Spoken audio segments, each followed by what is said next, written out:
donc sur cette offre d'enseignement, on va retrouver toutes les offres qui étaient précédemment présentes sur EduTech. Donc les offres Le Site.tv, Ina Jalon, Arte pour EduTech et Radio France pour EduTech. Finalement, on est sur des ressources qui proviennent de tout l'audiovisuel public. Donc on a élargi énormément le spectre des matières qui sont traitées.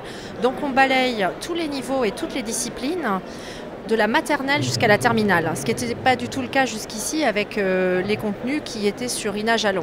On regroupe maintenant des contenus de tous les acteurs de l'audiovisuel public, France Télévisions, l'INA évidemment, Radio France, Arte, TV5 Monde et RFI. Sur la plateforme dans son intégralité, on a plus de 10 000 ressources. C'est énorme. Voilà. Donc, il y a une partie qui est plutôt destinée au grand public, qui s'appelle Lumni, c'est la verticale principale, on va dire, qui est destinée au grand public, aux élèves, à leurs proches, qui est accessible sans aucun accès, log, voilà. Ensuite, on a une autre verticale qui s'appelle Enseignement, qui elle est destinée aux enseignants et à leurs élèves, sur laquelle on a à peu près 3000 ressources, qui sont accessibles dans leur intégralité avec toutes les fonctionnalités réservées aux usages des professeurs. Après un log sur la plateforme EduTech ou via les espaces numériques de travail. Donc on peut naviguer par type de média, donc on peut choisir par exemple de sélectionner uniquement de l'audio si on a envie d'avoir du podcast par exemple, mais on peut aussi choisir de n'avoir que de la vidéo.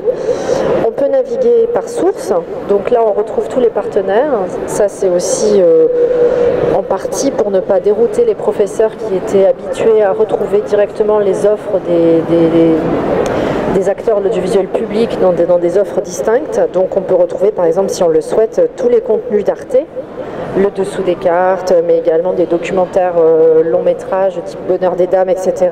On peut croiser ça avec les types de documents, donc, qui ont été regroupés de manière à faciliter également la recherche, les allocutions de discours en passant par l'animation, les chroniques, en particulier radio, les reportages, etc.